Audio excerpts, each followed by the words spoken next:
16 yil oldin men bir marosimda gapirdim-da, 16 yil oldin. Gapirsam bir bolaga ta'sir qildi-da.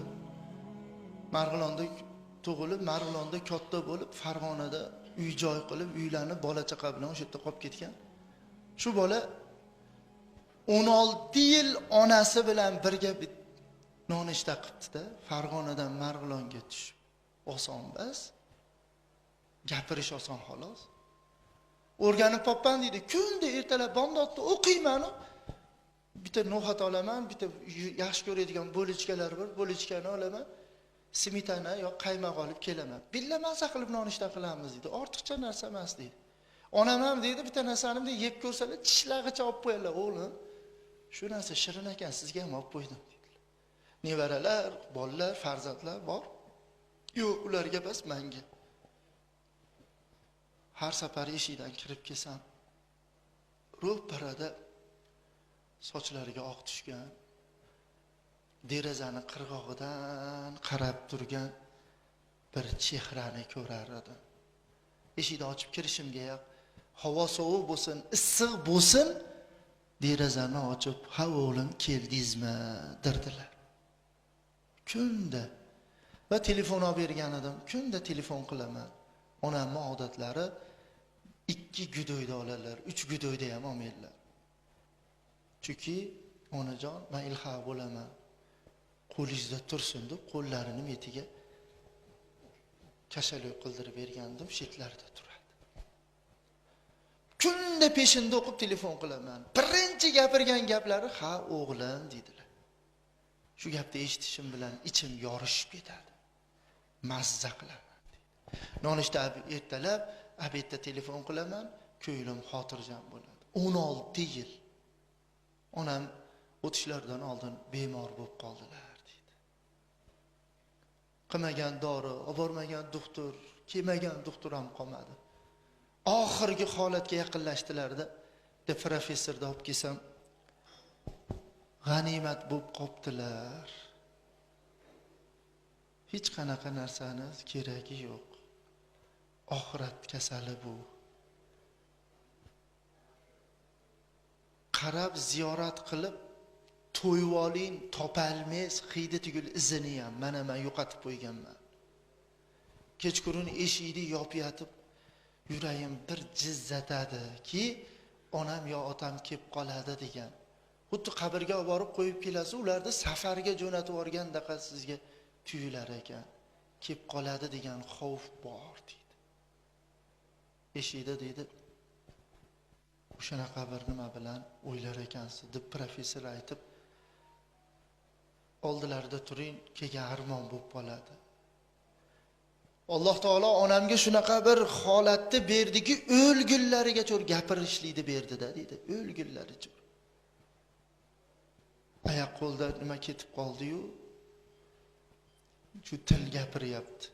Opam, singlim, ukam hamma gapga solyapti, gapiryaptilar. Tiniq gapiradilar. Gapam tugab qolar ekan o'rtoq dedi, gapam tugab qolar ekan. Bir vaqtga kelganda men, "Aya, ha o'g'lim, bir narsa so'rasam, ha mayli so'rang. Dunyoda armoningiz bormi?" debdilar. Dunyoda armoningiz bormi? Ko'zlarini chirt yumib oldilar. Men qo'rqib ketdim. "Aya, ha o'g'lim, uxlab qolmang." "Ya, uxlaganim yo'q.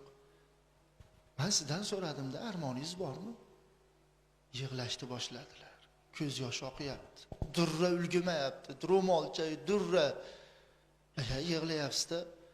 "Armoningiz bormi deyapman. Ayting, pulim hamma yo'g'im yetarli. Men o'shani ado qilay. Men keyin qiynalib, keyin nima qilib yurmay, jon aya. Qilasanmi o'g'lim?" "Ha, ayt, qilaman. 35 yildan beri kutayotgan bir armonim bor-da.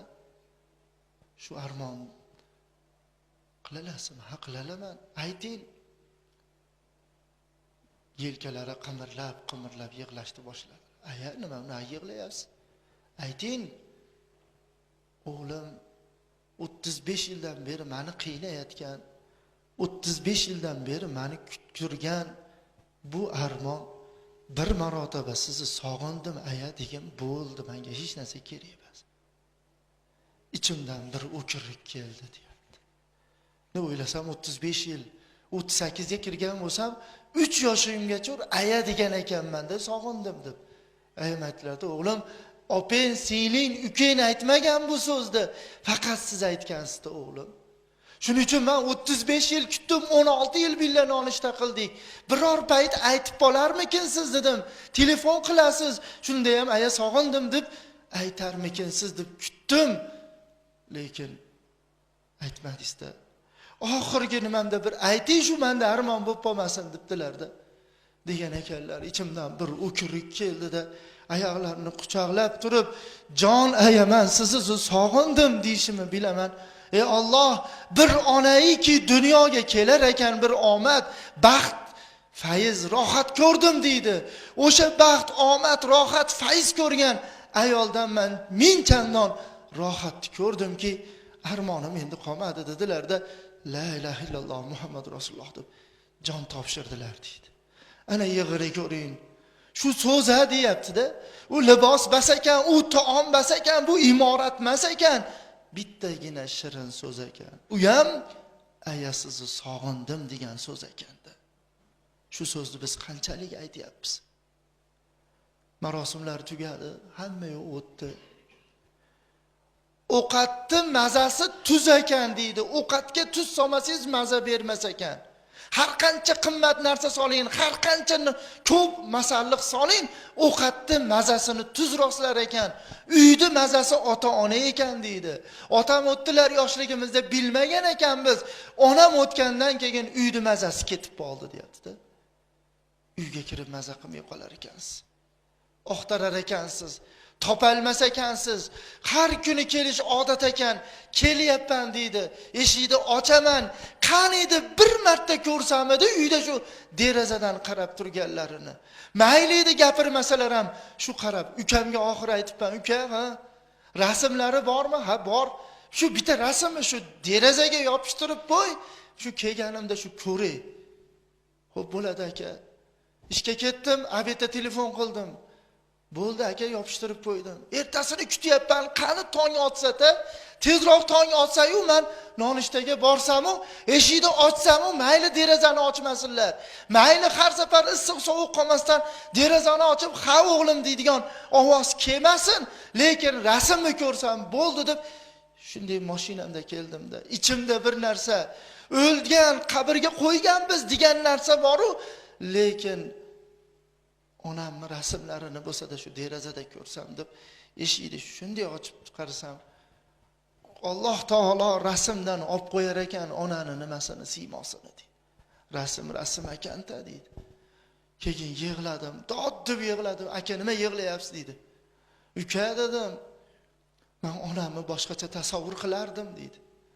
"Onam bu rasmdagi bu meni onam bas deb yuboryapman-da" deydi. "Aya, aka, nima deyapsiz? Ayam bular." "Yo'q, bu ayam bas deyapman" deydi. "Uka" dedim, "endi men bu kelarmayman. Kelsam ham bir onda sonda kelaman, mendan xafa bo'lma." "Nima unaqa deyapsiz aka?" "Chunki bu uyda men onamni oqtarib ichim og'riyapti. Qiynalyapman men. O'zimga kela olmayapman men. Lekin bitta uka sizdan iltimos, shu telefonni pulini to'lab turaman, zaryadkasiga qarab turing. Olib qo'ymen, men kunda peshindan keyin telefon qilaman. Kunda o'rtoq, mana hozir 10 yil bo'lyapti" deydi. 10 yildan beri telefon qilaman deydi. Ukam olmaydi, chunki aytib qo'yganman. Boshqa hech kim telefon qilmaydi. Telefon bir mahal qilaman. Olib qolsinlar deb qilaman. Qayta olarlar deydi. Birinchi go'doy, ikkinchi go'doy hozir olib qolarlar. Uchinchi go'doy tashqaridadurlar. To'rtinchi go'doy tahorat olayotgandirlar. Beshinchi go'doy nevaralarning orasidadirlar. Oltinchi go'doy qo'shnilarga chiqib ketgandirlar. Bu raqam javob berolmaydi deganda ichimdan bir narsa 10 yil bo'lyapti sidiriladi. Qayta javob bersin, chunki onam o'zimiz ko'mib kelganmiz. Birodar azizlar, bu ota-onaga nima ko'rsatyapmiz? Bizni ko'rib farzand o'g'il deb xursand bo'lgan bu ota bilan ona Nima ko'ryapti? Bizda bir gap bor. Onam deydi, toparmanini yaxshi ko'radi. Tutarmanini uyga toshib keluvchisi kimga yoqmaydi bu? Nimaga biz olib kelmayapmiz? Nimaga biz uni ko'tarmayapmiz? Nima biz uni gilonni tagiga bekitib, to'shayni tagiga bekitib, shpanerni tagiga bekitib, pulga deb seflarni qilib, yo'q deb o'pkamizni ko'rsatayotgan paytimizda, "O, yoshligimizni eslayinchi, shu patinkani olib bermasangiz men maktabga bormayman, shu ko'ylakni olib bermasangiz men o'qilaman" degan paytni bir eslayinchi. Bechora ona yemasdan yedirib, kiymasdan kiygizib, shu yoshga yetkazsa-yu, biz bo'lsak indiydan kindikka pekitsak. Yana bir o'pkani tashab qo'ysa, shunday bechora bo'lib, bechora to'ndi kiyib olib. To'yga borsa ona maqtanib kelsa, to'y, voh, qaymoq yediydi. Ona maqtanyapti-da, bizni dasturxonga deydi, bizga ham qo'ydi. Nima? Bir qo'shoqdan somsa qo'ydi, parmoda, papaq somsa. Maza qilib deydi. Deydi, u qattiq go'shtliligini aytmaysiz. Ser go'sht bo'pti-da.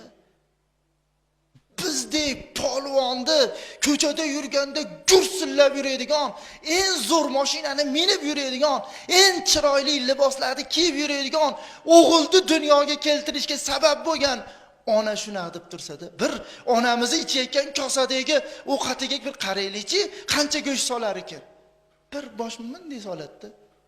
O'g'lim yesin, erim yesin. Katta go'shtni eriga, katta go'shtni o'g'liga.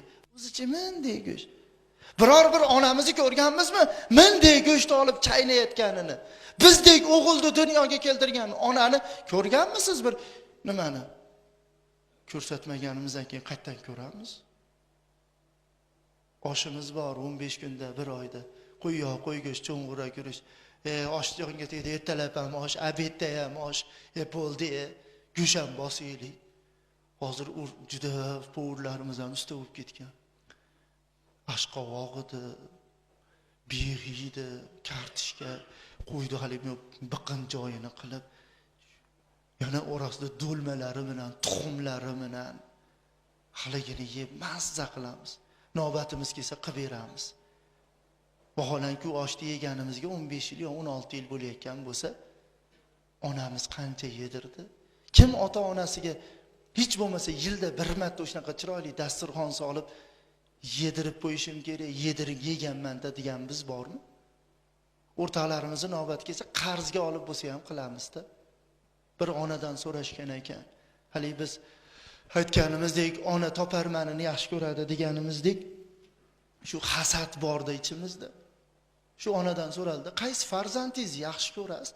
Aytmadi u ona toparmanini, tutarmanini, uyga toshib keluvchisini, aya deb boshiga ko'taruvchisini, umraga yo hajga olib boraman deb ko'nglini oluvchisini demadi u ona. Nima dedi?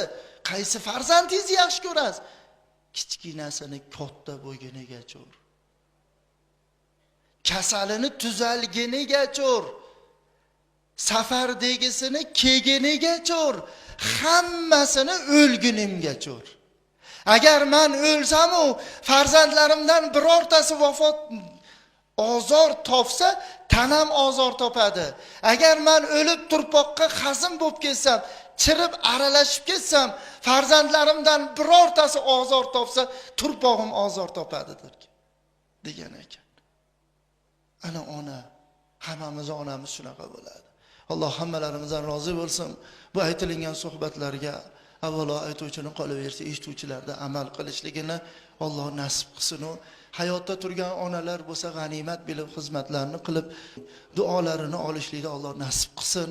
Ota-onalarimizni umralar, hajlar qilishlik baxtiga Alloh muyassar qilsin. Robbana taqabbal minna innaka antas samiul alim va tub alayna innaka antat tawwabur rahim bi rahmatika.